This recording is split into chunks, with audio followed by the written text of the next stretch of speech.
Do we get to pick where we go? What is the process of finding a new job? How do we find a campground that will accept the zoo? Are travel nurses available in every state? Meaning, can we go to every state? And how much longer do we plan to travel? These are just a few of the questions that you guys asked about finding a new travel nursing job. So this is going to be the chapter where we go through all of those and hopefully find our next assignment.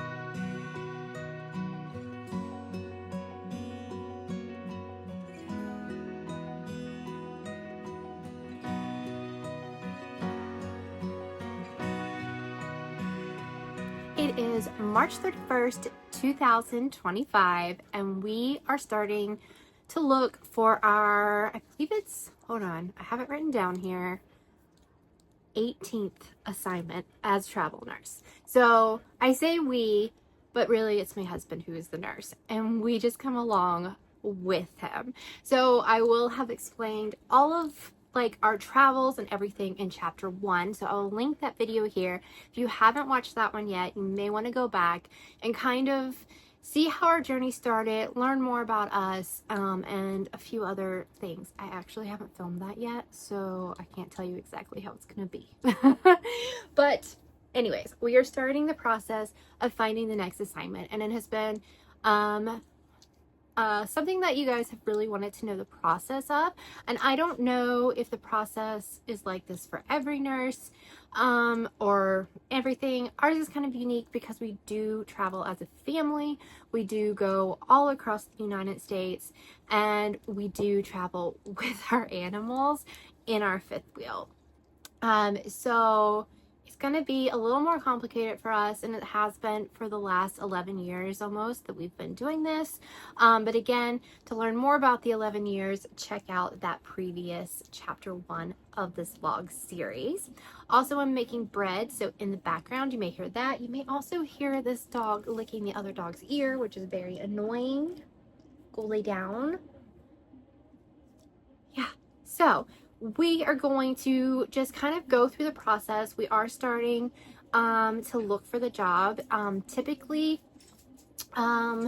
it can take anywhere from a week to a few weeks to find a job. And I'm going to tell you how we find a job, how we come about the jobs, all that kind of stuff. So let's get into it.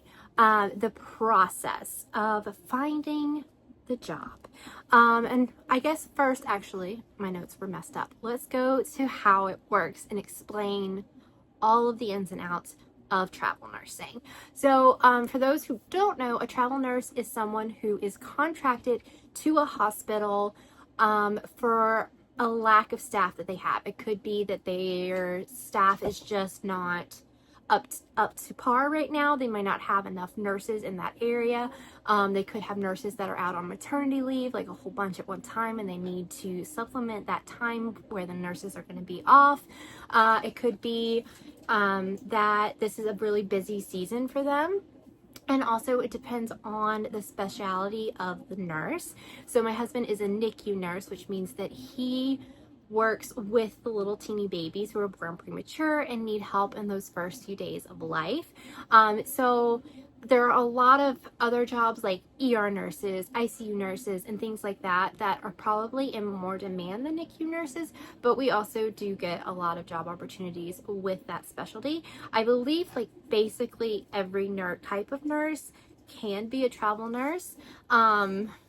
I don't know of any that can't. I know that there even have nurse practitioners who do that and doctors who will go to other hospitals and things like that. But I only know about the nurses. And the way that we find a job, or the way that a nurse will find a job, is you find a travel nurse agency who is going to be the company that you choose. You can choose whatever company you like. There are many out there.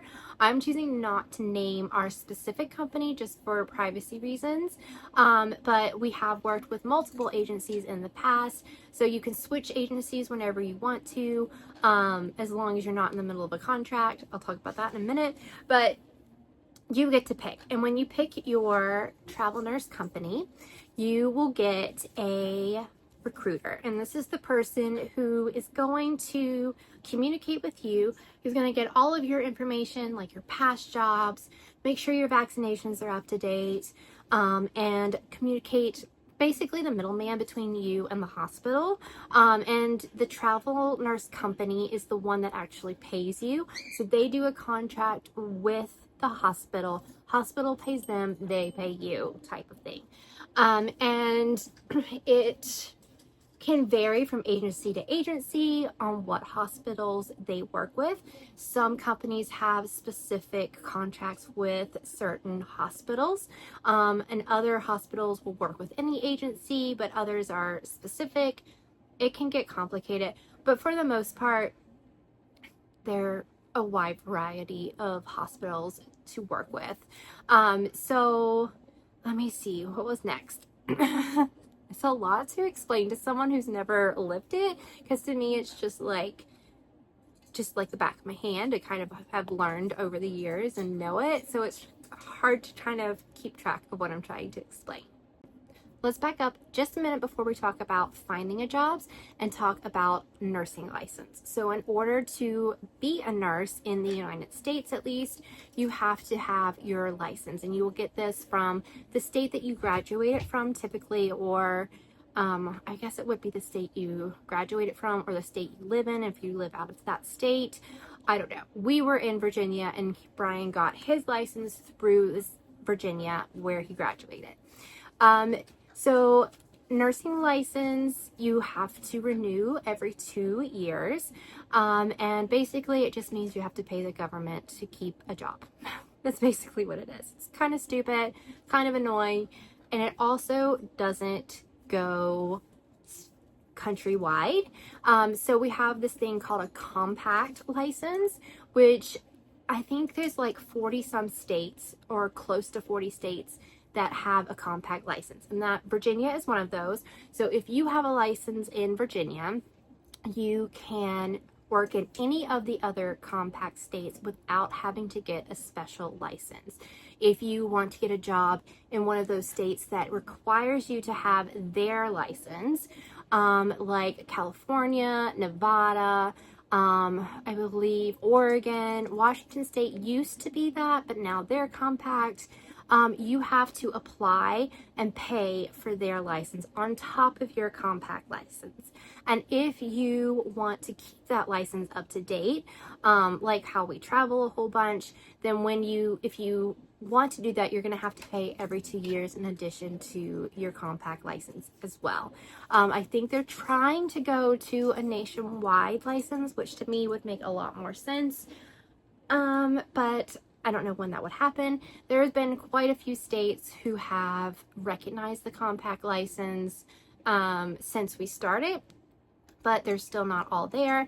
And the big ones are normally they're West Coast and Northeast states. Not too many of them, but you can run into it being frustrating, especially if it takes sometimes it can take up to 2 months to get that license. So if there's a job that you're trying to get, in our situation, which, it's like 4 to 6 weeks out is when we would typically try to find a job, and you're wanting this job, you can't really apply for that until you have that license for that state.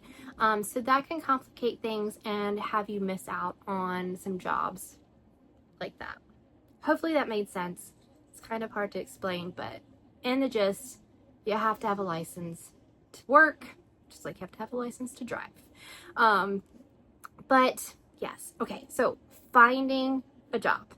The nurses can see all available jobs through their company on their website. I am going to try to show you this. I don't know if it'll work or not, so you may see something on the screen now, you may not, I'm not sure. But you can see all the available jobs that your company has through the website for your specialty. So for the NICU jobs, we can go through and scroll and see what is on hold, which means that they have stopped taking applications. And we can also see the jobs that are still open and accepting applications. We get to choose which ones we apply for. On that, you also get to see what the pay is. You get to see what the shifts are. So if it's days or nights, typically the contracts are 3/12s per week, so that would be 3 12-hour shifts. Sometimes they can be 4 12s, depending on what the hospital needs. Sometimes they're rotating, where you work half the shift, like 2 weeks on days, 2 weeks on nights. That's really hard to do. It's hard on Brian when that happens, and also kind of hard on us because we can't get into a really good kind of schedule of what's happening. So we try to stay away from that. We have done mostly night shifts. That is typically, I would say, probably like 70% of the jobs are probably night shift, just because those are the shifts that most people don't want to work. So that's the ones they're going to need to supplement the most. Your recruiter that I talked about earlier is the one who is going to send your application out to that hospital and kind of push it in front of the people who need to see it. Then if that hospital decides that they want you as their nurse, they will typically reach out to you and ask for an over-the-phone interview. This can happen anywhere from the same day that you apply to a couple days later.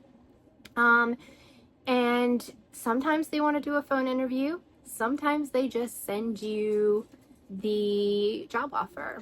Brian, being a NICU nurse and a male, makes him kind of an oddity and not as common. So we don't really have too much problems with getting picked for jobs sometimes, and really his experience of doing this for 10 plus years kind of bumps him to the top, which is really nice.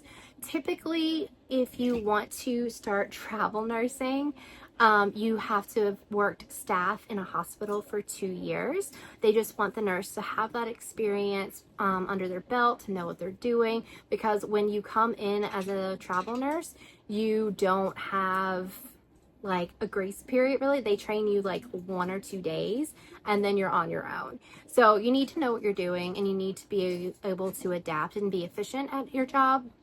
And new grads typically, like if the new grad is hired at a hospital, their I don't want to say probation, but like their training time can last like 6 months.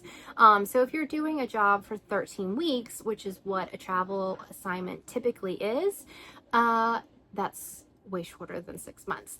We were really lucky that Brian had only been a staff job for 1 year when we started traveling, and I have no idea how that happened. Definitely a God thing. We actually took the lowest paying job in the entire country at that time. And they didn't need any really experience. They took us, and then once he had that experience under his belt, it wasn't a problem to get any jobs after that. So yeah, that was really good. So if they decide not to choose that hospital that you apply to, it's not like they send you a notice saying we didn't choose you. It's just the job will close. They'll say, no, we're done. We're closing down this opportunity. And you'll just see it basically on the website, or your recruiter will let you know. So it's not really that exciting. The nurse does not have to accept the job once it is offered to them. We've been really blessed to have multiple offers of different jobs at once and got to choose which one we went to. That doesn't typically happen. I mean, it has happened a few times, but yeah, you don't have to accept that job. Another thing is the nurse is signing a contract for that job. So you are saying you're going to be there for the 13-week contract, or however long it is. Typically they are 13 weeks, but we've done one that was 8 weeks before. And the extensions, which is if you're at a job and you want to stay longer, like we've done here in Indianapolis, you can extend Typically it is another 13 weeks, but sometimes that can be negotiated. Say you have somewhere you need to be in 10 weeks and you say, hey, I can't do 13, but I can do 10. Would you like that? And you just work that, your recruiter and the hospital will work that out for you if it's possible. But again, you have a contract which says you have to stay at this job for X amount of time. If you decide I'm out, I'm canceling, I'm not doing this, that's not good, because you won't be able to work with that travel agency again. They drop you, they blacklist you, it's a no-go, and it's just bad all around. Like, it just doesn't show good. It's just like quitting a job with no care, you know. But if a hospital decides, oh, we actually have enough nurses, our census has dropped, we're going to cancel your contract, they can do that without any repercussions, without any like payment or time given to the nurse that this is happening to. And it's really an unbalanced, unfair situation. Like, you would think that they would have to pay some sort of thing out for the contract, since they've signed saying you're going to be here for so long and you've signed saying you're going to work for so long. But they don't. I believe they have to pay some sort of fee to the travel agency, but the nurse does not see any of that. We've had this happen on 2 occasions. We were lucky enough to get 2-week notices, so we were able to find another job quickly. But yeah, it turns your life upside down. The last time we had this happen was in Albuquerque last year. We had actually been there for about 2 months. We had just signed an extension and we're going to be there through the summer. And literally 2 days after we signed the extension with the hospital, they canceled the contract. So yeah, it doesn't make any sense. And it's not fair, especially if the nurse gets in so much trouble for doing the exact same thing to the hospital. What do we look for when we are looking for a job? So about 5 to 6 weeks before the end of our current contract, we will start going on the website, talking to the recruiter, looking for any jobs that we want to apply for. These jobs come up and close. They can literally come up and close within an hour. So if you want to be on top of it, you have to have a good recruiter. You have to keep your eyes peeled. And you just have to kind of pray a lot. So what we look for when we are looking for a new job is NICU jobs specifically. So you have a way that you can just look at those that are available for just that specialty. We typically look for 312s instead of 412s, just because it's nicer to have Brian home for 4 days instead of 3. What the pay is is bi-weekly, and we definitely will only apply to the jobs with the better pay. And lastly, location. A lot of people always ask, where do you want to go next? And I tell them wherever is paying the best. When we first started, it would be like, oh, I want to go here. Oh, I want to go there. And now I'm just like, whatever's paying good, I will go. We have literally been coast to coast many times. We have seen almost all of the West Coast in states wise, and where we have traveled through the state. We've seen all of the South, but we really haven't seen the far Midwest and also the Northeast. Northeast is somewhere where they don't pay as well, and it's extremely expensive to camp or stay at a campground there. So we just haven't had that opportunity yet to go there. We would like to, but it just hasn't been God's will as of yet. And I think in the previous vlogs, or the previous chapter of this vlog series, I talked about all the places we had gone and where our favorites were and things like that. So yeah, it's kind of like when you're looking at the jobs, you kind of see some and you're like, I'd like to go to that one, or that one's not as desirable but it's paying well, so we'll apply. Like, so you have your favorites that you kind of hope for, but it's not like you say, I want to go to Minneapolis, so I'm gonna go there next. It just doesn't work that way. I mean, sometimes God intervenes and it does, but for the most part, you just have to be flexible and go where the jobs are and which job picks you. So in some ways we have some say, and in other ways we don't. So that's what we look for when looking initially for a job. Now, campgrounds, it's a little bit more complicated. I'm going to go into the websites I use, exactly what I do in just a little bit. But first, I'm just going to show you kind of the bullet points of what we look for in a campground. So distance from the hospital, it has to be within 45 minutes of the hospital. Just don't want traveling anymore. I prefer a shorter distance to the hospital. Brian kind of prefers a longer distance because he helps him to wake up more, to kind of decompress when he's on his way home. And I'm like, no, I'd like you 10 minutes away instead of 45 minutes away. But we have done both multiple times. And it just depends on which campgrounds we like, which ones we accept, and all of that. Second, you have to find out if this campground does monthly spots. If they do monthly spots, how much is their rate monthly?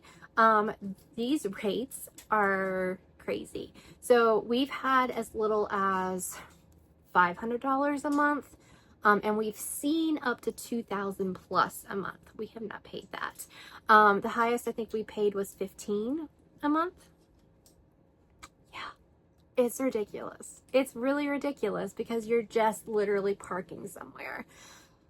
But I mean, you have to have electric, water, and sewer. But anyways, that's another thing. Sometimes the spot will include your electrical charges. Sometimes you have to pay extra for electric. So the campground that we're at in Indianapolis, they have a certain amount of wattage that is included in their monthly, and then whatever you go over, you pay extra for. And we pay extra every single month because there are 5 of us and we use a lot of electricity.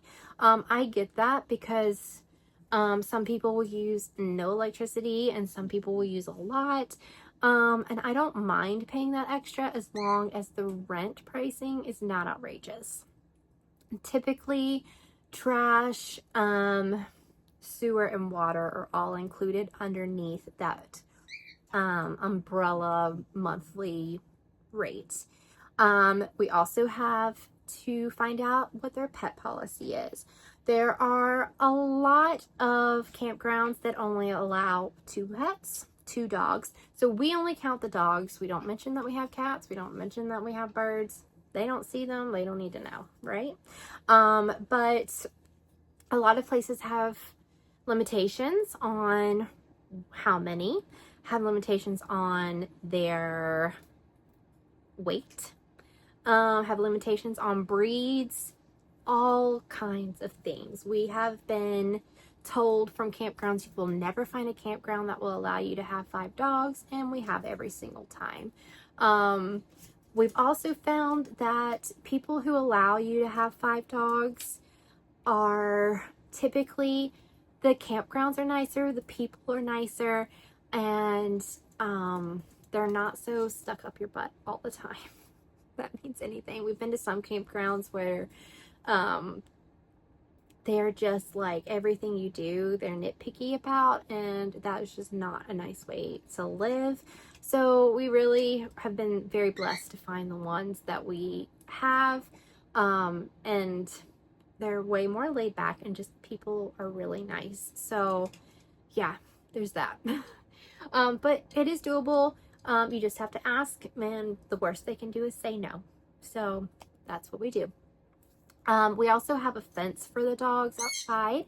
And those tweets, I keep trying to distract him with things, but he's not doing very well. Yeah, do you want another berry? We're gonna give him another one and see if he'll quiet down. Here. Yeah. Give it a treat. So we have a fence for the dogs outside. Some campgrounds allow fences, some do not. That is a pretty big major part for us, just because there's so many of them. It's way easier to just let them out in the fence instead of putting the leashes on them when they all go crazy and they get super hyper. So that is a big thing for us. Lastly, we have run into this only in one state, but it is something to consider.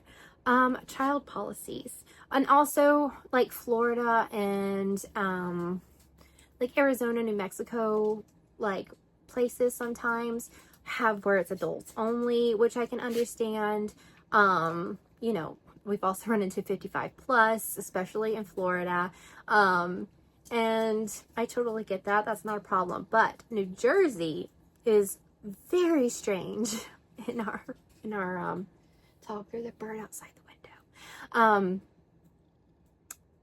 They will not allow children to stay during the school year. So we had a job opportunity, and it was going to be during like the winter. I think it was like fall, winter. And we couldn't stay with the kids. They were like, no, they're not allowed to stay during the school year. Which is weird, but I guess that's a New Jersey thing. So we have run into that, and that kind of keeps us from taking New Jersey jobs just because of that. I mean, we're not going to dump the kids on the side of the road and be like, fend for yourselves. Obviously, they're going to come with us. So those are the major things that we look for when looking for a campground. Hopefully third time is a charm, because it's just chaos in my house right now. It's just what it is. This is what it's like when I do this. So you're getting reality. But I am doing a screen record on my computer, so I can hopefully show you this in real time. I have it here, and I just want to show you kind of the process. We have one job in Madison, Wisconsin that we have applied for. It is the only job right now that we have applied for. And I need to find out if there are any campgrounds nearby that will accept us, that will work for us, that we can afford, all that jazz. So if I'm interested in a job, if Brian's interested in a job, you can hit this I'm interested right down here. That goes directly to the recruiter, who is actually in California. So for us on the East Coast, it's nice because she would be, right now it's 7 o'clock Eastern. She is still at work. So if I said I was interested in a job, I could say that I'm interested, and then she will get information about it, send it to Brian, and then put in the application. So that's a really nice thing to be able to have. Then when we find somewhere that we are interested in and want to apply to, I go on the search for all of the campgrounds in that area. So I have already made up this Google spreadsheet type thing. So this has the information of the hospital, which I am blurring just for privacy.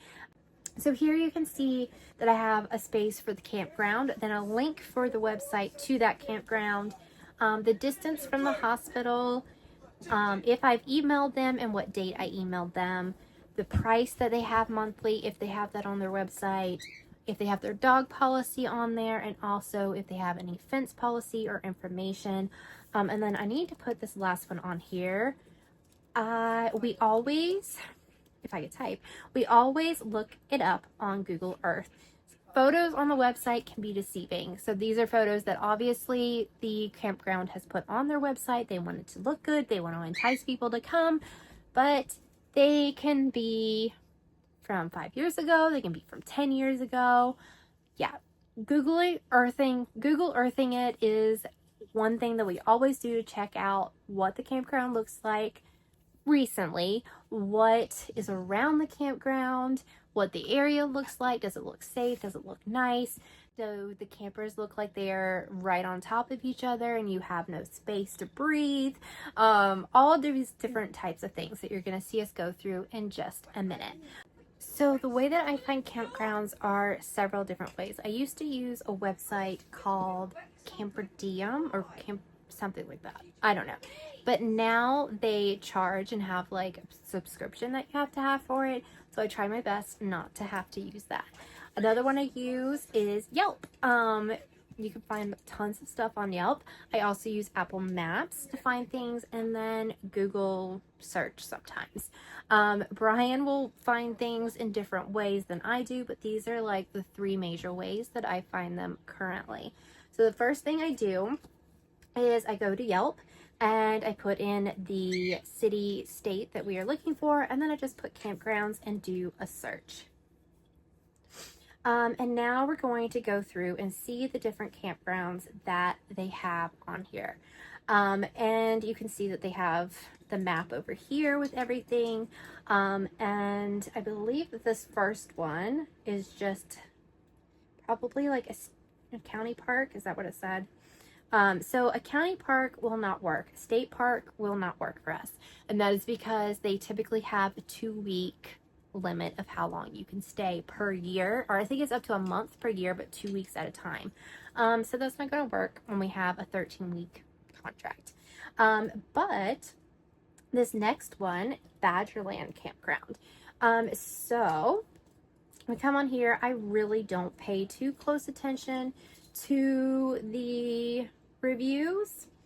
So if at first, it depends. But the first thing I'm going to do is I'm going to take the address of the first campground and I'm going to come to my maps, see exactly how far it is from the hospital, to see if it's even something that we would consider with length. Again, we want it to be within 45 minutes of the hospital, and this one is coming up at 28 minutes, 17 miles.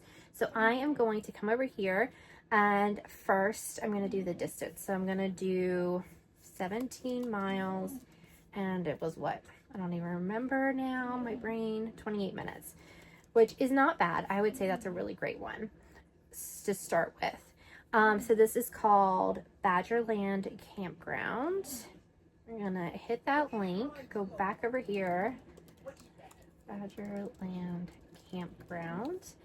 I'm gonna get this link and I'm gonna put the link here. So I have it ready to go. Now I'm gonna come back over here and see that they have information for 2024. They are not currently open yet. They open April 4th, which is just in a few days, so next week. So I will be seeing if I can email them, or see, they have seasonal sites. So let's go here and see what they say. They have seasonal available April 25th, order be 15 or newer. That's another thing. So this one here says that your camper must be 15 years or newer. A lot of campgrounds will allow sorry, the kids are screaming in the back, will not allow older campers. Ours is a 2022, so it is just over 3 years old. So we don't have to worry about that, thankfully. When we had our tiny house, though, a lot of campgrounds will not allow tiny houses. And if they do allow them, they have to be approved and have to be not just like you made it in your backyard type thing. Luckily, ours was contracted and built by tiny house builders, so that wasn't an issue. Sorry, I put Tweets to bed to try to get him to be quiet, so we'll see how that goes. So this is definitely a possibility because they may do monthly as well. Let's look at the rates and see what they have here. So let's see, a 28-day special limited sites is $9.25 plus electricity, which is slightly more than we are paying right here, but is definitely an option. So I'm going to put 28-day special over here in my thing for, let's just make this a little bigger, 28-day special, and if I can click the right things, and it is $9.25 plus 5 plus electric. And let's go over here So I'm definitely going to email these people in a moment. Here's their map of the sites. Oh, it's kind of, hold on, being strange. Anyways, so it's a very strange map. Seasonal sites, pull through, 50, 30, 20. So ours would be probably one of the yellows that we are seeing here. They have some. It's early in the season. They haven't yet opened. Pit toilets. Oh, that sounds interesting. So we will see. Now, let's go back up here and do more. See about us. Rules. Let's see what the rules are. We do not have sewer, but we do have a dump station.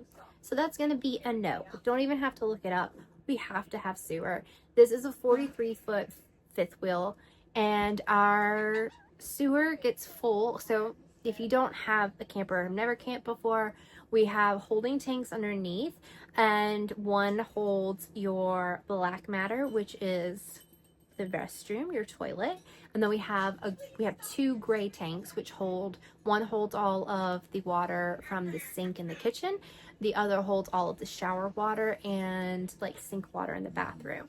And our black tank will fill up every 2 days with 5 of us. So that would mean that we would have to move our camper and dump at a dump station every 2 days. It's not happening. So that's gonna be a negative. Some campgrounds will have a fee that they will come and kind of suck it out into like this big slosh tank, which is really gross. But that is not something that I am willing to do. So I'm gonna go back over here and I'm gonna put across through that, and I'm going to, where should I put? I'm gonna put it just under here. No sewer in park. I don't even know how they keep it going with that, but that's what we're with. So I'm gonna come here and we're gonna go to the next one. So exit out here, and then we're gonna do, okay, so a KOA I will probably email, and I'm gonna see how far away it is. But more than likely, it's going to be too expensive. KOAs, we have stayed at a few KOAs, but for the most part, they are really pricey. So it's probably going to be a no, but I'm going to just put that it is, how many miles was it? 18 miles, 33 minutes. Oh, I should have gone down one more. Hold on. Server below. Which KOA is this? Madison. Okay. Madison KOA. So I'm gonna go to Google Earth and I'm gonna put in this address and see what it looks like to kind of give you an idea. Oh, it's cute. So this one I would consider to be, I mean, Starlink is going to work here. I wonder how old this is. I wish I told you how, if you know how it tells you when the picture was taken, would you let me know? Because I would love to know exactly when it's taken. But these spots are not bad. They are probably a little smaller than I would prefer. And with smaller, I'm talking about the yard in between you and the other camper. Let's see, do they have any place that we can? Not really. So sometimes they, Google Earth, like car will go through the campgrounds, which is always nice when they do that, but this one didn't. So let's just go over here and just see if we can see anything. So I think you can kind of see it in the distance. Not showing me anything good there. I probably do this one, but I'm not sure. Looks like they have a pool too, and they do storage. Okay, I'm just talking to myself now. this campground is Madison Campground, and I have found their email. So I am emailing them. They said they're pet friendly. They didn't say they had a limit. So I am just sending them this email, see if we hear back from them. I don't know. Is Madison, I guess it's Central Time, probably, is my guess. We're currently in Eastern, so I'll have to check that. But this is basically the little question thing that I send, email that I send to people asking, we have this, can you tell us if that we would be able to stay with you and how much it would be. So I'm going to send this in just a second, and then hopefully we'll hear back.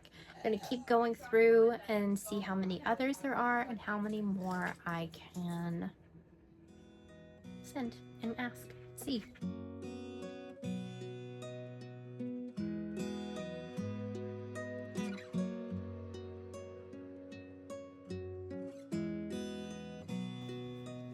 Hello. I did a lot more work last night on finding campgrounds and looking up different places and all kinds of things.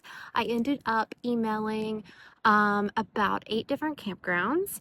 And when I woke up this morning, I typically have a couple of replies in my inbox of, sorry, we're full. Sorry, we don't accept that many pets. Sorry this, sorry that. But that didn't happen. I had no replies this morning, which I was a little concerned about. I was like, wait a second. Why aren't there any replies? But I did end up getting one, and this is all for the Madison, Wisconsin. I did end up getting one from one campground, but their charge was $1,500 a month. That included electricity and all of that, so you wouldn't have to worry about, not using too much electricity and all of that. But that's really expensive. Here, I'm just going to be really upfront and say, here it's about $800. I think it's like $800 a month plus electric. So when we had, in December, when we had the power cord that melted and everything, we're pretty sure that it was pulling a lot of electricity because our bill was over $1,200 total for that month. They said they'd never seen a bill that large here. So basically it was like $400 and some for electricity, which is very, very rare, especially in winter time. So this last time it was 920 some. But it also tells you kind of what we're paying and kind of what is doable for us. So the $1,500 a month is a lot. And it's something that we could definitely do, but it would put a strain on the budget a lot. So we have that option. So this afternoon I looked at some other job opportunities. There was one paying about the same in Reston, Virginia, which is just outside of DC. I believe it's like, I think it's just a little west of DC. There are no campgrounds anywhere near there. The closest ones to the hospital were like across DC in DC traffic, which would take you like an hour and a half to drive, 2 hours away in Pennsylvania, 2 hours away in West Virginia. It was just a no-go for sure. And then the third one that I was looking at is Covington, Louisiana. That is just north of New Orleans, which personally I'm not excited about that because it's going to be summertime and the South is hot. It gets really hot in the camper. Humidity is just a beast, and hurricanes. Also, I know that New Orleans area can be a rough area. I know that we would be on the other side of like the inlet, but there's just a lot of roughness around there. Not to say that there aren't good areas. I've never lived there or anything, but it's things that we've heard about the area that is not something that I would be jumping up and down for. So I've emailed some campgrounds there as well. So that's what I did this afternoon. And then Brian woke up and said that the manager from Madison had contacted him, and then I guess he talked to them on the phone, did a phone interview, and I was like, okay, well then that's a really good indicator that they are looking at you and that they want you. You hear the geese? Right there. We have geese all over. Um, and Tweets now does this kind of like honk noise, and we're wondering if it's from hearing the geese that he does that. We've always been like, why are you honking? But we realized the other day that it's probably because he hears the geese do it. Anyways, I digress. So he spoke to the manager at Madison, and I have that one campground that said yes, but it is very expensive. It's also 48 minutes from the hospital. So a little longer than we want to. That would be extra rent, extra gas, and in the middle of kind of nowhere, sort of. So it's definitely a possibility. But then I went and called one of the campgrounds that I had emailed. This one is one that I really, really wanted. It looks great on Google Maps. It is more for full-timers and not just like overnighters, so that's a plus. You won't have people coming in and out every day, and it just seems like a more stable campground type area. There's nothing wrong with people coming in day and night, and that's what we're kind of used to, but it'd be nice to, you know, have some peace and quiet, and maybe the dogs won't bark as much. So I called them and I spoke with them on the phone, and they were so, so kind. They're opening May 1st for the season. Something about Wisconsin apparently is that they are mostly all seasonal, so just during the summer. So once the water starts freezing, they don't do it. It's also chilly out here, so I'm wearing the same sweatshirt, but I am showered in different clothing. But I spoke with them, and they said yes, they would love to have us. The dogs are fine, the fence is fine, the kids are fine. It has a lot of interesting character to the property, and I submitted our like application. So we're going to Madison, Wisconsin, guys. We are going to be there. The campground is about 20 to 30 minutes from the hospital, which is perfect. It's close enough to be where I would like it. Like Brian can get home 15 minutes if he has to. And it's a good little drive for him to get there and to like wake up and things. So yeah, we're excited. We have signed the contract. We have gotten approval from the campground, and that is the quickest way that we have ever gotten a job and a campground ever. Like, praise God, I'm not complaining, but I was like, it would be this one time that I am filming this, that it would not have any, you know, be one and done. We have never applied to just one job and gotten just that job. Like, we've always applied to at least probably 5 to 7 places, and had to wait a few days, go through many different campgrounds. But no, it's totally amazing that that's how it happened, but it's not the typical of how it happens. So I'm showing you the process, but it's a little different than what it has been in the past. But I'm very grateful. We're very excited. We've never been to Wisconsin. We've never been in that area at all. So I'm excited to like see all the lakes and see all of the culture that is there and explore some. It looks really fun. It looks pretty. They still can have some bad weather, but I think we'll be okay. They have laundry on site. We can have our packages delivered. All sounds good to me. I'm really excited about it. This also is just over $1,000 a month, including electricity. So I am thrilled to death with that. So it's a little pricier than here, but would probably be about the same in the summertime, honestly. And the pay rate for Brian is basically the same. So that's really exciting. I don't think that we'll be there any later than October, just because they do close at least that campground closes in October. I don't know if all of them in the area do, but if it's somewhere that we want to really stay later, the birds are crazy today, want to stay later than that, we can always later in the summer, early fall, check out other campgrounds around the area, and see if we just move campgrounds. But that also depends on if the hospital wants to extend. Sometimes they only need you for 3 months, and sometimes they're looking all the time for travelers. So I think maybe a few years ago, like 2 or 3 years ago maybe, we looked in Wisconsin, but it was during winter and there weren't any campgrounds open that I remember.